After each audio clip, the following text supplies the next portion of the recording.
ఓం వసుదేవసుతం దేవం కంసచాణూరమర్ధనం దేవకీ పరమానందం కృష్ణం వందే జగద్గురుం. ఓం శ్రీ రాధాకృష్ణాభ్యాం నమః. ఓం కృష్ణం వందే జగద్గురుం అర్జునం వందే జగదేకవీరం. మనకిప్పుడు 19వ తేదీ మార్చి నెల 2026 సంవత్సరం నుంచి పరాభవనామ సంవత్సరం వస్తుంది. ఉగాది పండుగ మనకందరికీ కూడా వస్తుంది. అందువలన మన ఛానల్ సబ్స్క్రైబర్స్కి, ఫాలోవర్స్కి, మన అభిమానులందరికీ కూడా, మన ఛానల్ అభిమానులు అందరికీ కూడా ఉగాది నూతన సంవత్సర శుభాకాంక్షలు. లేకపోతే మనకి ఈ సంవత్సరంలో ఉండేటటువంటి మేఘాధిపతి అయినటువంటి వాడు చంద్రుడు. కాబట్టి బ్రహ్మాండంగా వర్షాలు కురుస్తాయి. కాబట్టి రైతులందరూ కూడా మంచి మంచి పంటలను సెలెక్ట్ చేసుకోవాలి. కమర్షియల్ ప్రాజెక్ట్స్ని వీళ్ళు ఏరుకోవాలి. ఎంతసేపు ఎప్పుడు వేసిన వరే వేసుకుంటూ కూర్చుంటే కమర్షియల్ క్రాప్స్ వేయమని చెప్పి అగ్రికల్చర్ సైంటిస్టులు, అగ్రికల్చరల్ యూనివర్సిటీలు, విద్యార్థులు చెప్తున్నారు. మరి అవి వేసుకుంటూ భూమి సారవంతంగా ఉండడం కోసం రైతులు వ్యూహాలు, ప్రణాళికలు మార్చాలి. చెరుకు, కందులు ఇవన్నీ పాత క్రాప్స్ అయినప్పటికీ కూడా ఎక్స్పోర్ట్స్, ఇంపోర్ట్స్ మీద దృష్టి పెట్టి మరి డ్రై ఫ్రూట్స్, మరి అలాగే ఈ చెర్రీ ఫ్రూట్స్ ఇలాంటివి ఏవైతే, ఖర్జూరాలు ఏవైతే మరి విదేశాలకి ఎక్స్పోర్ట్ చేస్తే మంచి మనకి ఫలితాలు వస్తాయో అప్పట్లో మనకి పామాయిల్ బ్రహ్మాండంగా వేసాం. ఈ రకంగా ఈ సంవత్సరం మనకి మెట్ట పొలాలు కూడా బ్రహ్మాండంగా ఉంటాయి. ఆహార ధాన్యాలు, ధాన్యాధిపతి అయినటువంటి వాడు మనకి చక్కగా బుధుడయ్యాడు.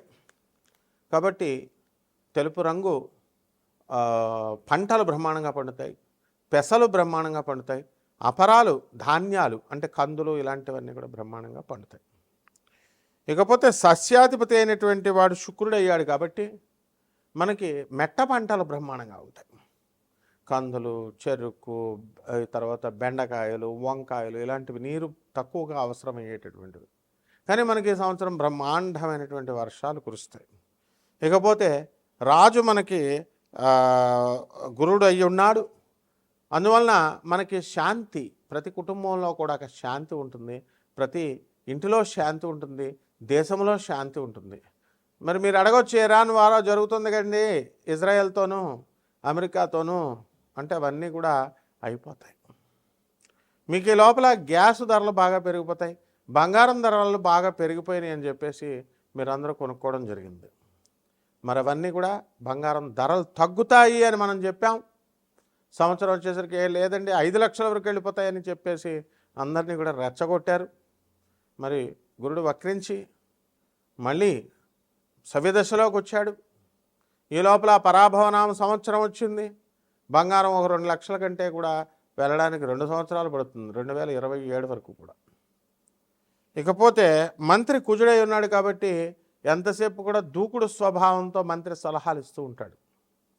అంటే మీ భార్య కూడా మనకి గొడవలు, అంటే చిన్న గొడవని కొంచెం పెద్దగా చెప్పడం.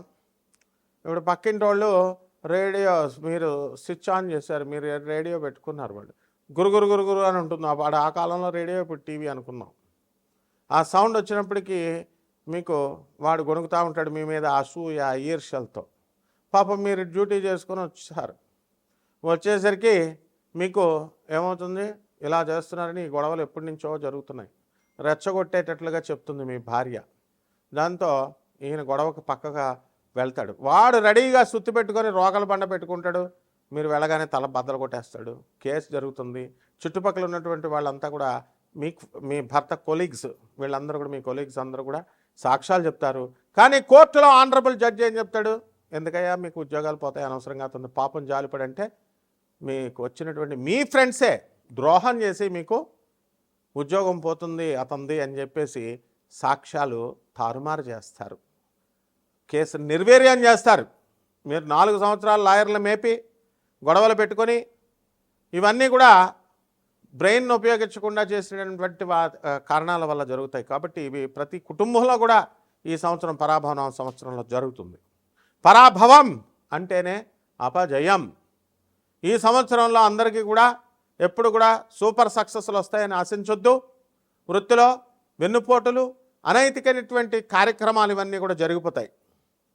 ప్రతి మనిషి కూడా మరి కపట స్వభావంతో ప్రవర్తించడం, ఈ రకంగా మీరుకి ప్రాభావనామ సంవత్సరంలో 12 రాసుల వారు కూడా ముందుకు వెళ్తూ ఉంటారు. ఆ తర్వాత సేనాధిపతి చంద్రుడు, యుద్ధం చేయవా మొగుడా అని చంద్రుడిని పంపితే వెళ్ళి ఆర్బిట్రేషన్ చేసి, నెగోషియేషన్స్ చేసి, ఆ తర్వాత మధ్యవర్తిత్వం చేసి మరి యుద్ధాలు కలగకుండా చేస్తాడు. దేశంలోనే కాదు, ఇంటిలో కూడా, మీరు ఇళ్లల్లో కూడా మరి శాంతి అనేటటువంటిది కొంతవరకు వస్తుంది.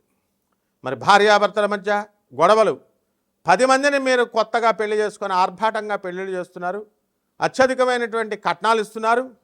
కట్నాలు ఇవ్వడం నేరం, తీసుకోవడం నేరం అని చట్టం చెప్తున్నా సరే అదే పోలీస్ ఆఫీసర్లు, అదే ఆనరబుల్ జడ్జెస్, అదే లాయర్లకు కూడా తప్పడం లేదు ఈ యొక్క కట్నాలు ఇవ్వడం, కట్నాలు తీసుకోవడం.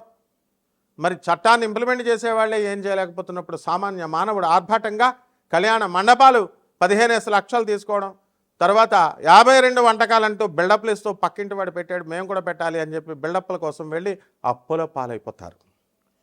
మరి ఆ కాపురాలైనా నిలబడుతున్నాయంటే 10 మందిలో 8 కాపురాలు గొడవలతో కొట్టుకు చచ్చిపోతున్నారు.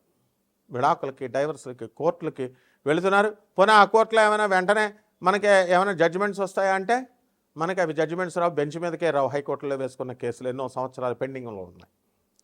ఒక పక్క జనాభాతో పెరుగుదలతో కాంపిటీషన్ ఎక్కువైపోయి విద్యార్థులకి, యువతకి ఉద్యోగాలు లేవంటే మన గౌరవనీయులైనటువంటి చంద్రబాబు నాయుడు గారు మరి ఇంకా కనండి పిల్లల్ని, మేము 3వ కంటాము, మీరు కంటే కనుక ఖచ్చితంగా మేము 25,000 రూపాయలు ఇస్తాము, అలాగే జనాభా ఉండాలి అని చెప్పడం ఆయన మంచి ఉద్దేశంతో చెప్పినప్పటికీ కూడా ఇక్కడ నిరుద్యోగుల కాంపిటీషన్ అనేటటువంటిది విపరీతంగా పెరిగిపోతుంది. కాబట్టి దీనికి ప్రత్యామ్నాయ మార్గం మనం ఏం చేయాలి అంటే కాంపిటీషన్లో మనం నిలబడాలి, అడ్వాన్స్మెంట్ అవ్వాలి. అడ్వాన్స్మెంట్ ప్రతి విషయంలో కూడా కావాలి. టెక్నాలజీ పరంగా అడ్వాన్స్మెంట్ అవ్వడమే కాదు, ఆర్టిఫిషియల్ ఇంటెలిజెన్స్ వచ్చేసింది. మరి ఈ ఆర్టిఫిషియల్ ఇంటెలిజెన్స్తో మనం అందరం కూడా సాఫ్ట్వేర్ ఇంజనీర్లందరినీ కూడా పనితీరు బాగాలేదు, పనితీరు టాస్క్ ఇచ్చినటువంటిది మీరు సరిగ్గా చేయలేకపోతున్నారు అనేటటువంటి కేవలం ఆ ఒక్క కారణాన్ని చెప్పే దమ్ము, ధైర్యం మేనేజ్మెంట్కి లేకుండా లే ఆఫ్లు, మాకు ప్రాజెక్ట్స్ లేవని చెప్పేసి మిమ్మల్ని పక్కకు తప్పించడం ఇలాంటివి జరుగుతాయి. ఇవన్నిటికీ కూడా ఆర్టిఫిషియల్ ఇంటెలిజెన్స్ని బ్లేమ్ చేయకుండా మరి మనం ఏం చేయాలి అంటే మనం అడ్వాన్స్మెంట్ అవ్వాలి. కేవలం టెక్నాలజీలోనే కాకుండా మరి ఎప్పుడో నీల్స్ ఆర్మ్స్ట్రాంగ్ చంద్రమండలంలోకి వెళ్ళాడని మనం ఏదో గొప్పగా రష్యా వాళ్ళు పంపించారని అది గొప్పగా చెప్పుకునేటటువంటి వాళ్ళం. ఇప్పుడు అది కాకుండా మనం చక్కగా భారతదేశమే చంద్రయానానికి వెళ్ళింది. మన ఇండియన్ బ్రీడ్ అయినటువంటి సునీత విలియమ్స్, కల్పనా చావ్లా వీళ్ళంతా కూడా చంద్రుని అవలేలగా వెళ్ళి రావడం జరిగింది. మంగళయానికి వెళ్ళాము. మరి 2028లో మనం శుక్రయానికి వెళుతున్నాం. అందువలన మన భారతదేశం అయినటువంటి ఇస్రోయే ఇప్పుడు మూలంగా తీసుకొని మనం పీపీపీ, ప్రైవేట్ పబ్లిక్ పార్ట్నర్షిప్ లాగా మనము నాసాకే, అమెరికా వాళ్ళకే మనం పార్ట్నర్షిప్ ఇప్పుడు ఇస్తున్నాం. రష్యాకి, అమెరికాకి, మెయిన్గా నాసాకి. అంత అడ్వాన్స్మెంట్ అయినటువంటి భారతదేశము ప్రపంచ కప్పులను కొట్టుకుంటూ వెళ్ళిపోయాం. మనం క్రీడా రంగంలో ఎవరికైనా సరే దమ్ముంటే రండి, మరి క్రికెట్లో మమ్మల్ని ఓడించండి అని ఇంకా 3 టీమ్స్, ఇండియన్ టీమ్స్ అవకాశాలు లేక ఎదుర్కొంటా ఉన్నారు, ఎదురు చూపులు చూస్తూ. ఈ విధంగా క్రీడారంగంలో ఈ సంవత్సరం మనం ఏ కప్ అయినా సరే మనమే కొట్టుకుంటాం. అడ్వాన్స్మెంట్ అనేటటువంటిది మనకే జరుగుతుంది. మన కాపురాల్లో కూడా అడ్వాన్స్మెంట్ రావాలి. మీరెప్పుడో తాతల కాలంలో అత్తగారిని గౌరవించాలా, మామగారిని గౌరవించాలా, కోడళ్ళు మందు తాగకూడదు, సిగరెట్లు తాగకూడదు, కనీసం అత్తగారులకు బట్టలు పెట్టాలా, అత్తగారిని గౌరవించట్లేదు. ఇవన్నీ కూడా పాతతరం ఆలోచనలు మారిపోయి మరి మా గోపాలరెడ్డి చెప్పినట్టుగా చక్కగా అడ్వాన్స్మెంట్ అనేటటువంటిది రావాలి. సహృదయంతో ఇప్పుడు ఉన్నటువంటి వాళ్ళందరూ కూడా యువత ఇప్పుడు జనరేషన్కి తగ్గట్టుగా వాళ్ళ భార్యల యొక్క అభిరుచులను చూసుకుంటూ వాళ్ళ కుటుంబాల నేపథ్యంలో మీరందరూ equal rights, mutual confidence, mutual understanding, mutual కాన్ఫిడెన్స్తో, మ్యూచువల్ రెస్పెక్ట్తో ముందుకు వెళ్ళినప్పుడు ఎందుకు వస్తాయి ఇవన్నీ కూడా? ఇది ఆర్బిట్రేషన్, చంద్రుడు చేసేటటువంటి ఆర్బిట్రేషన్. సో ఆ విధంగా ఈ యొక్క మేము లేదండి, మేము ఛాందసబద్ధంగానే ఉంటాం, మేము పాత పద్ధతులతోనే ఉంటామంటే కోర్టుల చుట్టూ తిరగ తప్పదు, పోలీస్ స్టేషన్ చుట్టూ తప్పదు.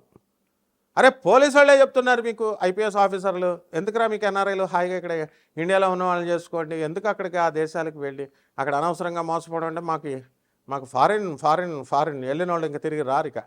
ఇక్కడ తల్లిదండ్రులు మీకు హార్ట్ అటాక్లు వచ్చినా మీరు కూడా మా పిల్లలు అమెరికాలో ఉండాలి. అందుకే కరెక్ట్ అయినటువంటి మొగుడు మీకు ట్రంప్. అక్కడ ఆయన తన యొక్క స్వలాభాల కోసం యుద్ధం చేస్తాడు ఇరాన్ కోసం. మరి రేపు రాబోయేటటువంటి 2028వ సంవత్సరంలో అతనికి సెకండ్ అసెస్మెంట్లో మరి సెకండ్ స్టేజ్లో ఆయన కనుక యుద్ధం చేయకపోతే ఆయనకి సర్వైవల్ లేదు. ఈ విధంగా మన యొక్క గురుడు మనకి గురు మార్పు ఏమవుతుంది, కర్కాటక రాశిలోకి 2 జూన్ 2026వ సంవత్సరం నుంచి మనకి కర్కాటక రాశి ప్రవేశం చేస్తున్నాడు. అందరికీ కూడా మేధస్సు పెరుగుతుంది. ఆ విధంగా ఈ యొక్క శని సంపూర్ణంగా మీనరాశిలోనే వక్రించి ఉండడము, ఈ విధంగా మీనరాశిలో ఉంటాడు. ఆ విధంగా ఈ యొక్క శని కూడా మనకి మీనరాశిలో మనము ఏం చేస్తాడండి, ఎంటైర్ ఇయర్ అంతా కూడా ఉన్నాయి వక్రించి 27 జూలై 2026వ సంవత్సరం నుంచి 11 డిసెంబర్ 2026వ సంవత్సరం వరకు కూడా శని వక్రించి మీనరాశిలోనే ఉండడం అనేటటువంటిది జరుగుతుంది. ఈ విధంగా కుజుడు మీనరాశి ప్రవేశం 2 ఏప్రిల్ 2026వ సంవత్సరంలో జరుగుతుంది. మరి యొక్క రాహు కేతువులు కూడా మనకి 5 డిసెంబర్ 2026వ సంవత్సరం నుంచి కుంభరాశి నుంచి రాహు మరి మకర రాశిలోకి, కేతువు సింహరాశి నుంచి మనకి ఈ యొక్క కర్కాటక రాశిలోకి ప్రవేశించడం ద్వారా 12 రాశుల వారికి అందరికీ కూడా ఈ ఉగాది ఏ రాశుల వారికి మంచి చేస్తుంది, ఏ రాశుల వారికి హాని చేస్తుంది, ఏ రాశుల వారికి యావరేజ్గా ఉంటుందో మనము సశాస్త్రీయంగా, వైదికంగా, సహేతుకంగా, రేషనల్గా, లాజికల్ కన్సిస్టెన్సీతో, సైంటిఫిక్ అప్రోచ్తో అండ్ ఈ యొక్క రేషనల్ అప్రోచ్తో మనం చూద్దాం ఈ వీడియోలో. మీనరాశి, ఈ మీనరాశి వారందరికీ కూడా ఏమండి బాబు మాకు ఏలినట్స్ ఏం జరుగుతుందండి, మేము ఫారెన్ వెళ్ళాలనుకుంటున్నామండి కానీ మా కోరికలు తీరట్లేదండి అని బాధపడే వాళ్ళు చాలామంది ఉన్నారు. వీళ్ళ ఆదాయాలు పెరిగిపోతాయి. Just wait for another 4 months you will be the king.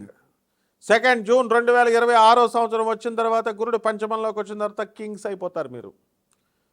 ఏమండి విదేశాలు రావట్లేదండి, అక్కడ ట్రంప్ కూర్చున్నాడంటే వాడు ఒక నాటకాల రాయుడు, వాడు అక్కడ అమెరికాలో యుద్ధం చేయకపోతే ఏం చేస్తాడండి, మరి చేయకపోతే వాడికే నెక్స్ట్ ఎలక్షన్లో గెలవడు కాబట్టి ఇరాన్ మీద యుద్ధ నాటకాలు ఆడుతున్నాడు. ఎవరి నాటకాలు వాళ్ళు ఆడాలి.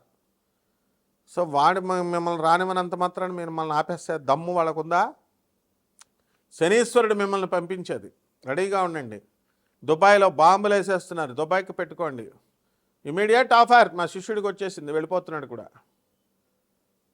తర్వాత గల్ఫ్ కంట్రీస్ పెట్టుకోండి, వెళ్తారు మీరు. ఇదే టైంలో వస్తాయి మీకు జాబ్స్. మాకు జాబ్స్ రావట్లేదండి, అప్పులు ఉన్నాయండి. వెళ్ళండి మరి. ఇప్పుడు ప్రాణభయం ఎందుకు మీకు? ధైర్య సాహసే లక్ష్మి. ధైర్యం చేస్తేనే రిస్క్ పోతుంది. పెళ్ళిళ్ళు చేయాలండి అమ్మాయిలకి, చేయండి మరి. ఇప్పుడు వచ్చేసింది ఛాన్స్. కట్నాలు ఇవ్వండి మరి. లక్షలు ఏమండి, ఎక్కువ కోట్లు అడుగుతున్నారండి. నువ్వు ఆఫర్ చేసిందే కదా. కట్నాలు ఇవ్వకూడదని ఒక పక్క పోలీసు వాళ్ళు చెప్తున్నారు, చట్టం చెప్తుంది, నువ్వు ఇస్తావు, నువ్వు తీసుకుంటావు. ఆ పోలీసు వాళ్ళు ఒక కోర్టులు చూస్తూ ఊరుకుంటూ ఉంటారు, వాళ్ళు కూడా ఇస్తున్నారు. సొసైటీని మార్చాలా? ఎవడు మారుస్తాడు? ఈ మీనరాశి వాళ్ళందరూ కూడా కొత్త ఉద్యోగాలు వచ్చేస్తాయి వీళ్ళకి. ఆ తర్వాత ఈ యొక్క మీనరాశి వారికి అందరికీ కూడా సంతానం లేనటువంటి వాళ్ళకి సంతానం కలిగేస్తుంది. ఐవీఎఫ్లు ఇవి అవి గవర్నమెంట్ హాస్పిటల్లోనే పెట్టిస్తున్నాడు మా చంద్రబాబు నాయుడు. ఏకంగా పిల్లల్ని ఎక్కువ కనమంటున్నాడు, కాంపిటీషన్ పెంచండి జనాభాని, బ్రహ్మాండంగా 25,000 ఇస్తాం మీకు. ఆయన పాపం మంచి ఉద్దేశంతో చెప్పినా జనాభా పెరిగితే ఇక్కడ ఫుల్ కాంపిటీషన్, ఇక్కడ ఉన్న వాళ్ళకే జాబులు లేవు ఇక్కడ. కాబట్టి ఈ రాశి వారికి అందరికీ కూడా మరి ఆదాయాలు బ్రహ్మాండంగా పెరిగిపోతాయి. బంధువులందరూ కూడా వస్తారు, ఫ్రెండ్స్ అందరూ వస్తారు, పార్టీలు, పబ్బాలు, తీర్థయాత్రలు అన్నీ కూడా తిరుగుతూ ఉంటారు. ఇళ్ళు లేనటువంటి వాళ్ళు ఇళ్ళు కొంటారు, స్థలాలు లేనటువంటి వాళ్ళు స్థలాలు కొంటారు, అప్పులన్నీ తీర్చేస్తారు. మీకు ఇవ్వాల్సినటువంటి అప్పులు వాళ్ళు కొద్దిగా టైం తీసుకొని జూన్ నెల నుంచి ఇవ్వడం జరుగుతుంది. మీకు ప్రేమ వివాహాల్లో సక్సెస్ ఉంటుంది. మరి చక్కగా బాధ్యత వస్తుంది. మీ పిల్లల పట్ల మీకు ప్రేమ, అనురక్తి, వాళ్ళ వల్ల మీకు సుఖాలు, సంతోషాలు వస్తాయి. మీ తల్లిదండ్రులందరినీ కూడా చాలా సౌమ్యంగా మీరు మాట్లాడుతూ, చాలా గౌరవిస్తూ, వాళ్ళకు పాద నమస్కారాలు పెడుతూ వాళ్ళని ఆకట్టుకుంటారు. వాళ్ళకు మీ మీద డౌట్స్ అన్నీ కూడా తీరిపోతాయి. పరస్పరంగా ఉన్నటువంటి సందేహాలన్నీ కూడా ఇతర మిత్రులతో కానీ శత్రువులతో కానీ తీరిపోతాయి. కోర్టు కేసుల్లో ఉన్నటువంటి వాళ్ళందరూ కూడా కోర్టుల నుంచి బయటకు వచ్చేస్తారు, కేసుల నుంచి కీర్తి ప్రతిష్టలు వచ్చేస్తాయి, రాజకీయ నాయకులు పదవులు వచ్చేస్తాయి, సినిమా రంగంలో ఉన్నటువంటి పేరు ప్రతిష్టలు వచ్చేస్తాయి. 100 కోట్లే బాబు సినిమా. అందువల్లనే సినిమాలు ట్రై చేయండి బాగా. షేర్సు మరి బిజినెస్లన్నీ కూడా కోట్లు వస్తున్నాయంటారు. మేము ఎంకరేజ్ చేయమంటలేదు, సినిమాలు ఎంకరేజ్ చేస్తాం, వెళ్ళండి కావలిస్తే. ఈ విధంగా పరిహారాలు ఏం చేసుకోవాలి? ఏలినాటి శని జపం చేయండి, శని స్తోత్రాలు చదవండి, శనికి కిలోంపావు నల్ల నువ్వుల్ని నల్లని వస్త్రాన్ని పేద బ్రాహ్మణులకు శనివారం నాడు ఉదయం 8 గంటలకు దానం చేయండి. 5 డిసెంబర్ 2026 సంవత్సరం తర్వాత లాభంలోకి వచ్చేటటువంటి రాహుగ్రహ ప్రభావం వల్ల మండలాధిపత్యం వస్తుంది. రాజకీయ నాయకులకు కూడా మంచి దశ. ఈ రకంగా చేసుకున్నట్లయితే బ్రహ్మాండంగా ఉంటుంది. శుభమస్తు.